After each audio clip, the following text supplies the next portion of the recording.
The FBI is the most sophisticated law enforcement agency in the world, pursuing the most dangerous criminals. When a bank manager is forced to choose between her job and her daughter's life, he says, I'll push this button and you and your daughter will disintegrate. the Bureau mobilizes. Shut up. Lift up the back of your shirt. This was just a horrific crime. Just an absolutely terrifying event. You might never see her alive again if you f this up. FBI. Criminal Pursuit.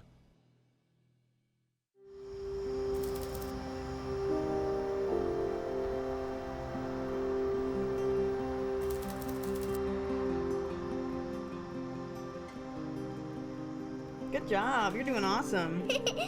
In her suburban Vista, California home, 35-year-old bank manager Michelle Renee relaxes with her daughter, 7-year-old Bria. Just your typical evening, you know, make some homemade pizzas and sit on the couch and play Super Mario. And so that's what we were doing. Until we heard the loudest noise that I've ever heard before coming from behind us. It was a door being kicked in. 3 men storm the room. Michelle's daughter tries to flee. I was screaming, saying, no, no, no, just screaming and crying. Shut up. A masked man puts a gun to Michelle's head.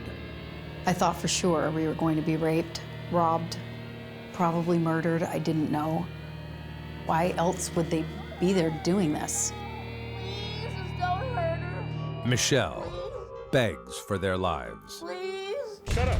He would say, shut up before I pistol whip you right now in front of your daughter. And I was sobbing. I was just sobbing. And I hear duct tape unraveling. That sound of duct tape that I'll never forget. And somebody's knee in my back, black boots right next to my face.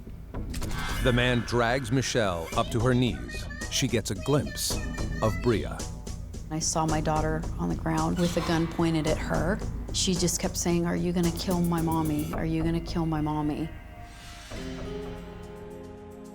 The men don't answer. Instead, they have a question of their own. When is your roommate coming home? I don't know. I don't know. I had no idea when she was coming home. Don't lie to us. We know everything about With horror, Michelle realizes that this is no random attack. especially here at home. They said that they had been watching me for 2 months at my job. They said they'd followed me to the mall. They said that they had followed me to my daughter's school and that they had been watching me in my house and had watched me have sex with my boyfriend. Michelle remembers that the night before, Bria had seen a peeping Tom. She said, Mom, I saw somebody's eyes looking through my bedroom window. I saw people outside. And I was like, really? She goes, yeah. She was scared out of her mind. I went back there, I looked out the window, I didn't see anything. So she came in bed and she slept with me. I did dismiss it completely. And she was right. The real boogeyman, 3 of them actually. And these boogeymen are there for a very specific reason. In the morning, I'm going to strap this to you and your daughter. And if you don't get us all the money... They tell Michelle that she must rob the bank where she works, or else. They pulled out what was dynamite sticks and said, we're gonna put these on you in the morning. And he pulled out a round button and said, I'll push this button and you and your daughter will disintegrate. Morning is still more than 12 hours away. And Michelle can't get into the bank until then. She and her daughter will have to wait all night, bound and terrified. The shortest of the three men holds his gun on 7-year-old Bria. His accomplices call him Bones. The skinny guy that's in charge of my daughter, the ringleader seemed like he was kind of in charge of me, and the big, huge guy that they called Big Hershey, he was kind of posted by the front door. Money too. What's your location? The ringleader speaks through a walkie-talkie to a fourth accomplice, a female. He was talking to a woman on the walkie-talkie about her location, where she was, any cars coming, things like that.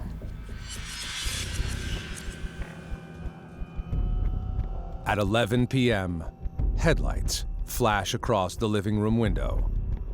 Michelle's roommate is home. The second she opened the door, she was grabbed and she was dragged back towards her bedroom. And I didn't know what was happening in her room. I was really, really scared for her. The minutes creep by. Finally, the gunman drags the roommate into the living room. Though she too is bound in duct tape, she's ready to fight. She began cursing and yelling at them. Get out of this house, Hey, coward! calm her down. I'm gonna scream so hard the Listen neighbors to are her. so Shut loud. the hell up. They ended up putting a gun right in her face and telling her she needed to stop. And I got so scared, I pushed the gun out of her face, and he swung the gun right in my face and said, "Don't you touch me again. I will blow your head off right here, right now." The men duct tape the roommate's mouth to keep her quiet. Then, they begin to taunt their helpless hostages. They were really vulgar. They were really sexually explicit in their language. You know I'm having so much fun with them too. Too Boy. blonde. I'm taking pictures. Yeah, I got the camera. And I just wasn't sure what was gonna happen from one second to the next. I had no idea. I mean, doing what they were doing to a single mom and her child, what else are they capable of? Man, hold up, man. I ain't even hit that yet. Michelle is relieved when the men finally settle down. Okay, there you go. Take this. Take this. They were smoking pot and eating chips and drinking right out of the Pepsi bottle and making it like a party. They put a movie on, they put music on. You know, they just were starting to act like this was their home.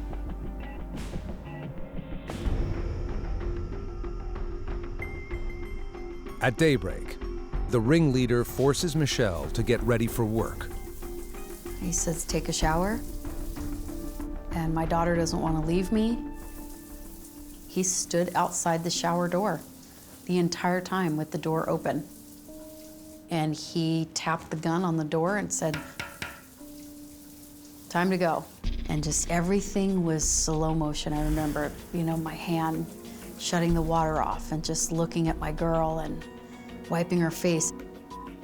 When you think this could be the end, everything meant something. Everything meant something. The men make Michelle dress in her work attire, Turn around. with one Lift up the back of addition. your shirt.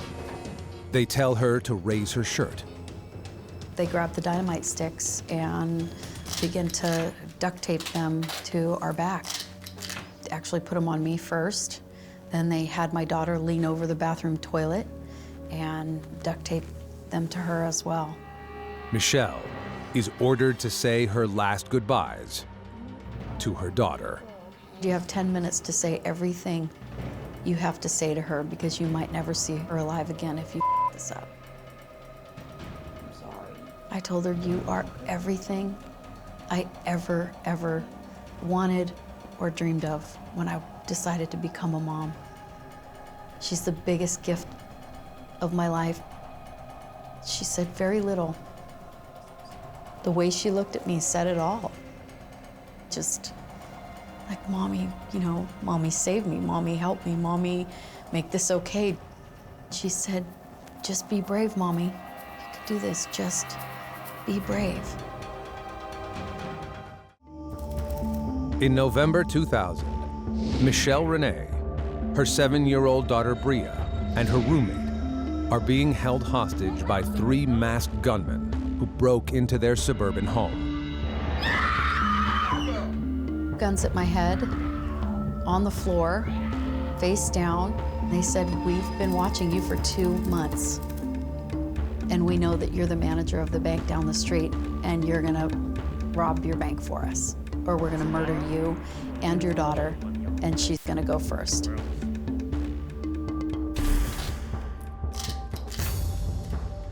The gunmen duct-taped sticks of dynamite to their 3 victims. Michelle says her final goodbyes to Bria.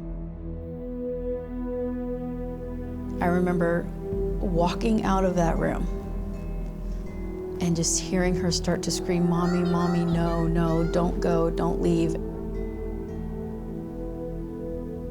And he was at my back going, "Let's go, go."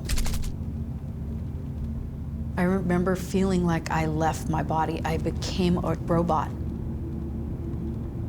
I had to do it to make sure that my daughter stayed safe. Whether or not they were gonna kill us after they got what they wanted, I didn't know. Michelle drives to work as though it's a typical morning, despite the fact that there's a gunman under a blanket in her back seat and dynamite strapped to her back.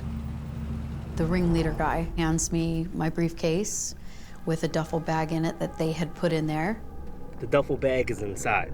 Once the armored car leaves, you got 5 minutes to get the money, get out, and get back in the car. And if you try to warn anybody about what's happening, I'll detonate the bomb, including the one that's strapped to your daughter.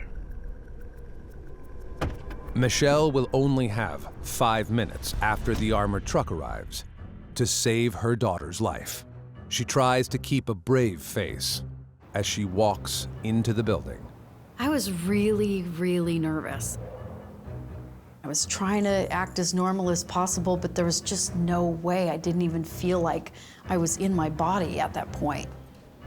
Her coworker, Loretta Myers, greets her. I told her that I was late, and she was just very stoic. It's okay. That's okay. And I thought that was rather odd, because she's a very vivacious, very upbeat personality.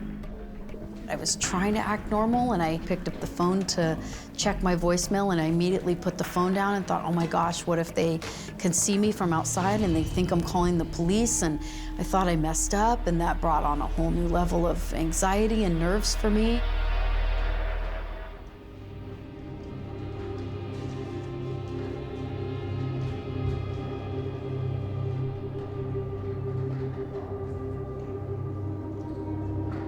Every tick of the clock is now the tick of a bomb. Finally, the armored truck makes the drop. I just hear it coming, and I see him coming towards the door. And I'm thinking, okay, it's go time. This is it. Loretta, I got it. Thank you. Okay.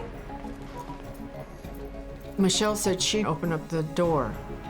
Unusual again, because that would have been my job as the opening officer. So I thought, well, great, she's helping out. The more the merrier. So she went into the vault, she set down a briefcase.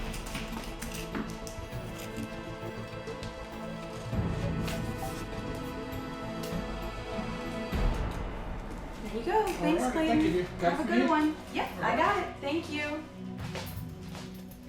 Following strict routine, Michelle asks a second employee, a vault teller, to help her process the cash. I said, could you please come help me? Sure. Right now. Thank you. When she got in there, I felt like, okay, we're in the vault. Nobody outside can see. I have to show you something. Stay calm. I lifted my shirt. I showed her what was on my back. Oh my God, Michelle. I need you to help me put this money in this bag. I remember just grabbing money and putting it in the bag, and she was just standing there. I don't have that much time. Come on, let's go. And I said, get ready to shut the bank down. Do not call the police, okay? or they're gonna blow me up and they're gonna blow my daughter up. You understand? Desperate to save her daughter's life, Michelle begs the vault teller not to raise an alarm. The teller agrees, and Michelle walks out of the vault with a duffel bag full of cash. Unaware of what's going on, Loretta Myers tries to stop Michelle to ask a question. Loretta, she was saying, Michelle, there's a problem with the computer. And it was almost like an echo. Everything sounded far away. And I just remember telling her, I trust you, you can handle it, and just kept on walking. Just after 9 a.m., Michelle walks out of the bank with $360,000. The gunman is waiting in the back seat of her Jeep. He forces Michelle to drive to a nearby apartment building, where he orders her to get out.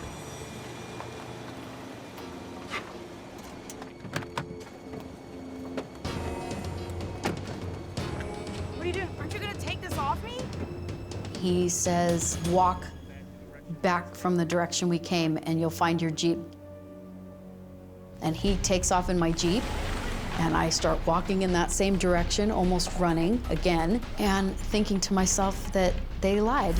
Because all night when they went over their plan, they kept saying, we'll take the dynamite off of you and your roommate, and that's that. And they didn't take it off of me.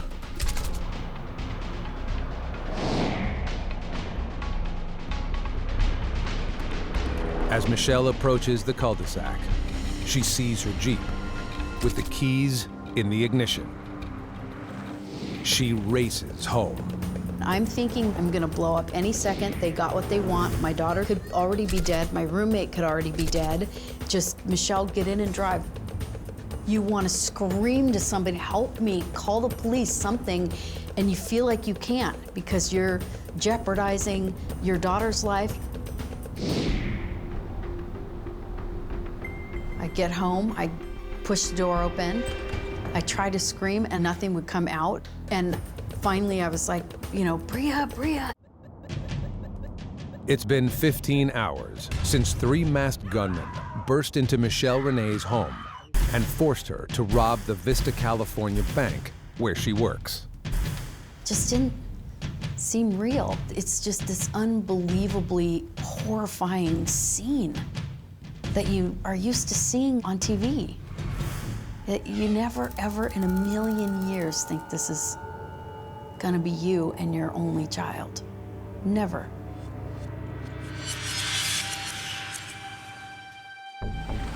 The robbery went off without a hitch. Now, Michelle rushes back to her house, afraid to contact police and uncertain whether her daughter is still alive. Then, she hears a noise. I hear her in the back room and I hear her voice. Mommy, Michelle! Michelle! She's like, Mommy, Mommy, we're back here. To Michelle's relief, her daughter and roommate are alive and well, though they are still bound in duct tape.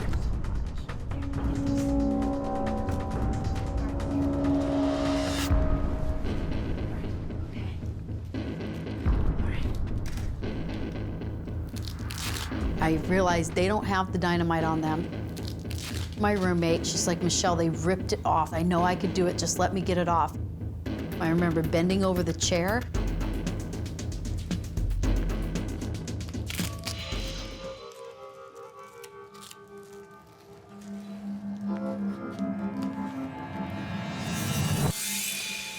I remember her taking it off and taking it outside.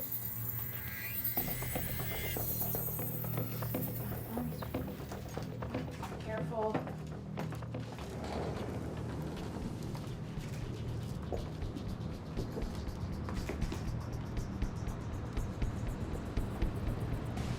Terrified the bomb could go off at any second, the 3 race to a neighbor's house. Michelle and her roommate and Michelle's little daughter, I could tell they were distraught. I immediately called 911 and looked for the police to come, which they did. And about the same time, the FBI showed up.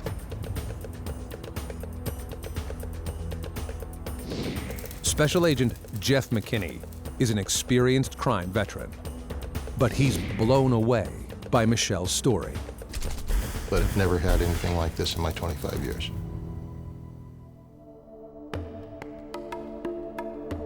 The story also hits a nerve for a more personal reason. I had a 9-year-old daughter at home, a couple years older than Bria, and of course she was in my mind when I saw this young girl, and to just think about the extended period of time of just absolute terror, it's just horrible to think about as a parent. And the terror isn't over yet. There is still a live explosive to defuse. Our first concern is that there was some type of electronic wires, which means it could have been remotely detonated.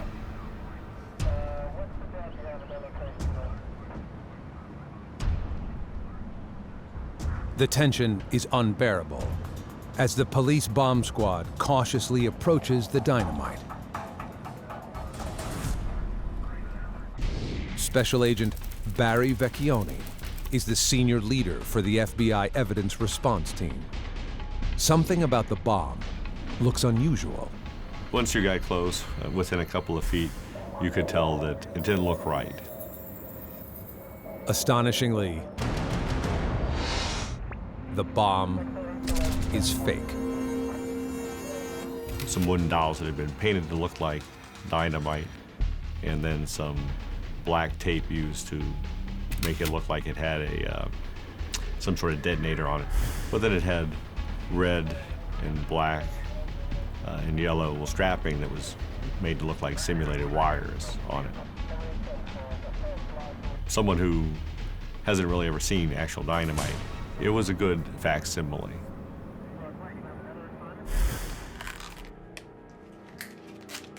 Whoever did this is savvy and clearly dangerous. Authorities immediately begin searching the house, hoping to find hints of the robbers' identities. There were very, very few clues, very little real solid evidence. Frustrated by the lack of evidence, authorities question Michelle, her roommate, and Bria.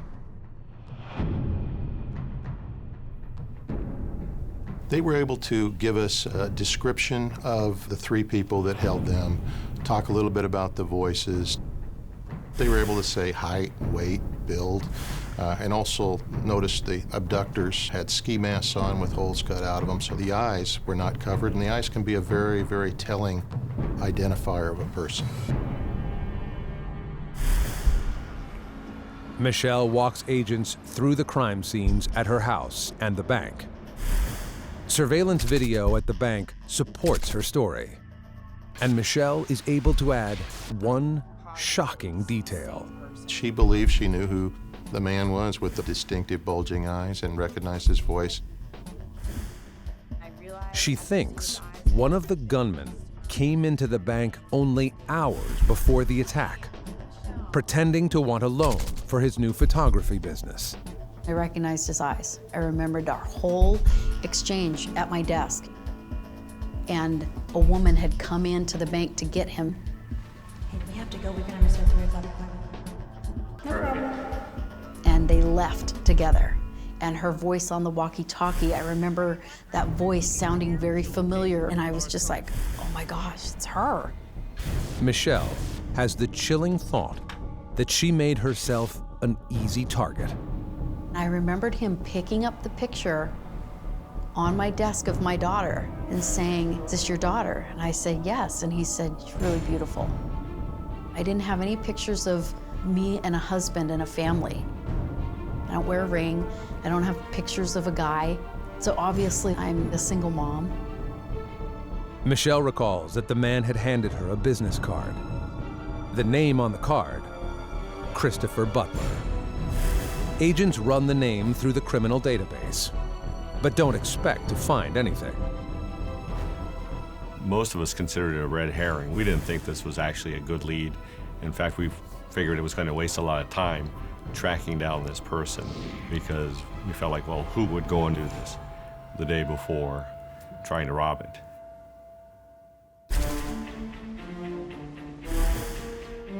To their surprise, they get a hit. When we did run Christopher Butler, we got that he was a prior convicted felon involved in an armed bank robbery in Atlanta. We thought that this very well could be our guy. The FBI needs to find Christopher Butler quickly. He immediately, of course, went to the top of the list as suspects in this. Local police determine that Butler lives 17 miles away in Oceanside, California. FBI, warrant! FBI, search warrant! 10 days after the heist, the FBI raids Butler's home. Butler is nowhere to be found, but he's left a trail of irrefutable evidence. As soon as I opened the dresser in the bedroom, right there on top was this yellow and red and black strapping that I immediately recognized as being very similar to what came off the hoax explosive device. We also found a mask that was made out of a knit cap, but it had holes cut out of it. And in the backyard was an old stereo cabinet. And on the stereo cabinet was some spray paint that looked to be about the same color as the improvised dynamite. And within this spray paint, there was a void that was sort of long and skinny like the improvised oak device. As agents finish their work at the house, they get a call from the lab. Technicians have found one more piece of damning evidence. A clear fingerprint is on the fake dynamite. Someone had touched it with their finger to see if the paint had dried. And obviously that makes for a great fingerprint. They must have missed that episode of CSI. It's no surprise that the fingerprint matches Christopher Butler. Now, investigators are certain that Butler was leading the heist. And based on Michelle Renee's descriptions and other evidence, they suspect his roommate, Christopher Huggins, and his girlfriend were two of his accomplices. Warrants are put out for all three suspects, and agents begin searching the streets of Vista. 1 week later, they get a break. Butler is spotted driving his car with his girlfriend.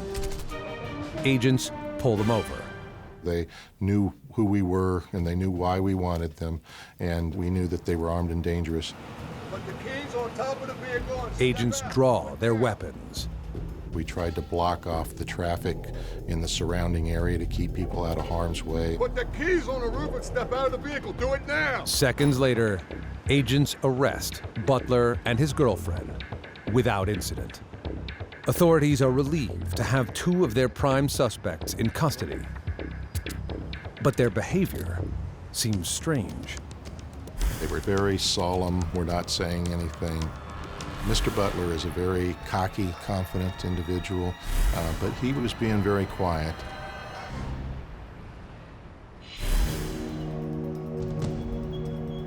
Back at the station, Christopher Butler doesn't say a word, but before long, his girlfriend starts talking. And what she says radically changes the course of the investigation.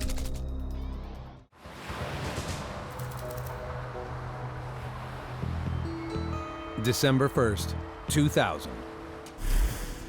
Christopher Butler and his girlfriend have been arrested for their role in kidnapping bank manager Michelle Renee, her 7-year-old daughter Bria, and their roommate. The same morning of their arrest, authorities get a lead on a third suspect, Butler's roommate, Christopher Huggins, known as Big Hershey. We received information from a former associate of his that he had a large amount of money, about $94,000, and asked her to hide it for him. She contacted us, returned the money, and cooperated with the investigation. Christopher Huggins was subsequently arrested in Paris, California. Just one more suspect, Robert Bones Ortiz is still on the loose. It appears that he simply took his portion of the cash and walked away. Ortiz remains on the run for the next 2 months. Michelle goes on a national television program in hopes of generating leads. I wanted to be a part of catching them. Are you in the driveway? Tips pour in, including one from Ortiz's ex-girlfriend. She claims he is hiding out in the crawl space of an apartment building in Milwaukee, Wisconsin. The FBI wastes no time hunting him down. It was a SWAT surround and call out, and he wouldn't come out, and he was in an attic, and they had to use gas to smoke him out of there, and they also had to use police dogs. He was not going down, not without a fight. Ortiz finally surrenders and is extradited back to California to face charges of kidnapping and bank robbery. All 4 suspects are now in custody. Investigators begin to question them about the heist. The men won't talk, but the girlfriend I know that there was will. a girl that worked. She identifies a 5th accomplice, and it is the last person anyone suspects. I think her name was Michelle. She told us that she was the lookout with the radio and was communicating with Christopher Butler. And at one point, she heard information about Michelle being involved. I've really been waiting for 3 guys like Could Michelle Renee have been in on the plot the entire time? The timing of the robbery is well executed. They got a large amount of money out of a bank. The typical bank robbery does not get very much, so it was one that made us wonder if there was insider involvement. The FBI takes a closer look at Michelle Renee's background. What they learn is troubling. Michelle was one of 7 children raised in a turbulent household. Money was a big issue. Sometimes we'd go without food. Sometimes we'd go without electricity and water and things like that. Shortly before her 16th birthday, she ran away from home. I ended up dropping out of high school. I ended up getting a job as a waitress that wasn't cutting it. I ended up living with a boyfriend that was really, really violent and actually basically forced me to sell his drugs for him. At the age of 18, Michelle took a job as a stripper. I came up with a stage name. I was somebody else. I didn't have to be Michelle, the runaway, the broken person. I could be somebody totally different. Michelle also got a day job as a bank teller. She lied on her application. I told them that I did graduate from high school so that I would get the job. My circumstance didn't really allow me to graduate. And when I checked that box, it bothered me. Michelle got married at age 22. She worked at the bank while secretly still dancing at night. She and her husband divorced after several years, but Michelle was on a roll with her job. By her early 30s, she was promoted to bank manager. Ironically, her personal finances were a mess. I had filed bankruptcy to help me with my debts that were incurred during my marriage that I tried to handle on my own, and I couldn't. So I did that, never thinking it would ever come back to haunt me. But now, it has. It appears Michelle had a financial motive to commit the crime, and with her checkered past and the girlfriend's claims that she was in on the plot, the FBI questions whether she's really a victim or an accomplice. This scenario where you rob your own house or you fake a home invasion, I mean, it's not uncommon.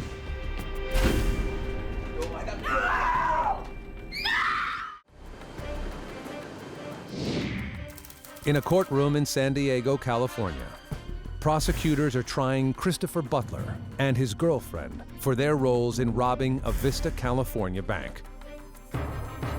At first, prosecutors and the FBI are confident. When I entered the courtroom, there was a huge pile of evidence. It was almost 4 feet tall and 6 or 7 feet wide. And I asked the case agent, I said, well, what's that up there? And he goes, well, that's all the evidence from the case. And I realized that we literally had a mountain of evidence. But the case quickly takes a turn when the girlfriend's confession to participating in the crime is ruled inadmissible. Michelle? For Herb Weston, the girlfriend's court-appointed attorney, it is the first step of a concerted defense strategy. They wanted to try them together, and Chris couldn't cross-examine her because she wasn't going to take the stand. That meant that statement doesn't come in against either one of them. But Christopher Butler does take the stand and echoes the girlfriend's claim that Michelle Renee is the real mastermind behind the entire heist.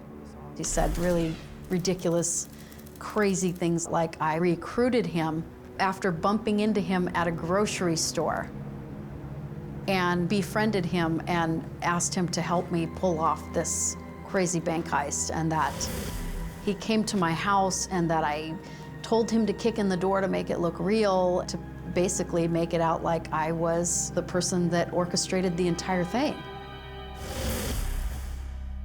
Butler takes it one step further, claiming he and Michelle were having an affair. That was disturbing and disgusting and really fueled my level of anger. Michelle is still angry when 7 days into the trial, she takes the stand. She recounts the trauma of the home invasion and having her daughter's life on the line. Her story is compelling, but her demeanor is not. She was a terrible witness for the prosecution and a great witness for the defense. She just did everything wrong. They saw the very fiery, feisty fighter side of me. But boy, that defense attorney, Weston, yeah, he pushed every button I had. The defense argues that Michelle's troubled personal history is evidence that she, not his client, concocted the whole scheme. She was a stripper early on in her life, that she had just recently declared bankruptcy, so there was a financial reason why she might be involved in needing money and therefore taking money. It was a very difficult testimony. The defense attorneys realized that they needed to attack her credibility as a witness, and they did so. The jury just said, wait a minute, this is a person who can create things out of thin air to make it more believable. The type of person who would be street smart, who would be willing to come up with things so that everything fit nice and neat in a little box. It takes the jury 5 days to reach a verdict. They find Christopher Butler guilty of kidnapping Michelle's daughter Bria and her roommate, but not Michelle. He's given consecutive life terms in prison.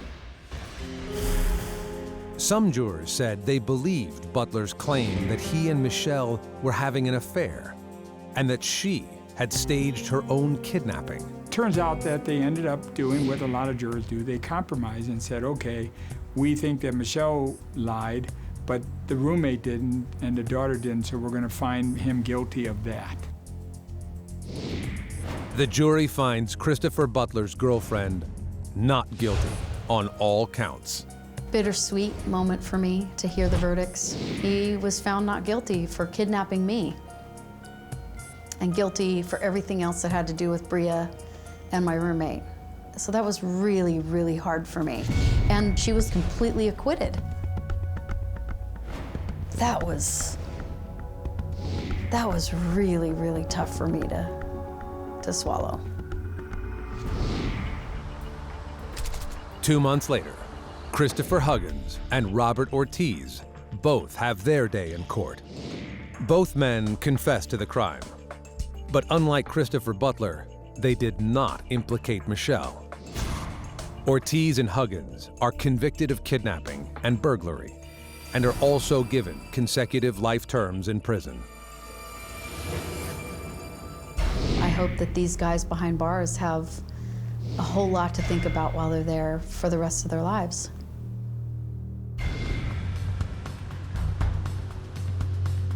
The FBI is convinced that Michelle Renee is totally innocent of any wrongdoing.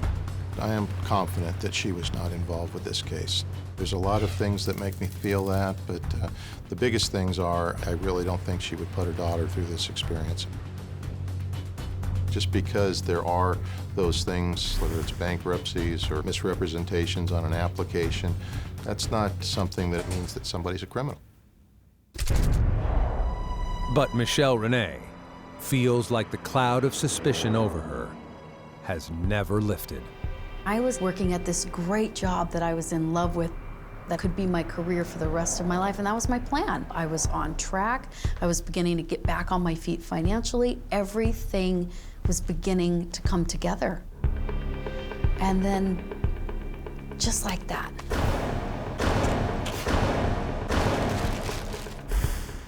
gone, done. We know everything about you. She was victimized during that horrific night for 14 hours, and then she was subsequently victimized because once there was some information that she might have been involved with this, we had to investigate that. And then really a third time on the witness stand. It was really an awful crime to have to live through, really 3 separate times. Michelle has coped with the trauma by writing a book about her experience. She's also a public speaker, advocating for victims of violence. She and her daughter are closer than ever and determined to thrive. We're gonna make it, and we're gonna be okay, and we're gonna just continue to look towards the future in a really great way. I don't know what's next, but I'm looking forward to it, whatever it is.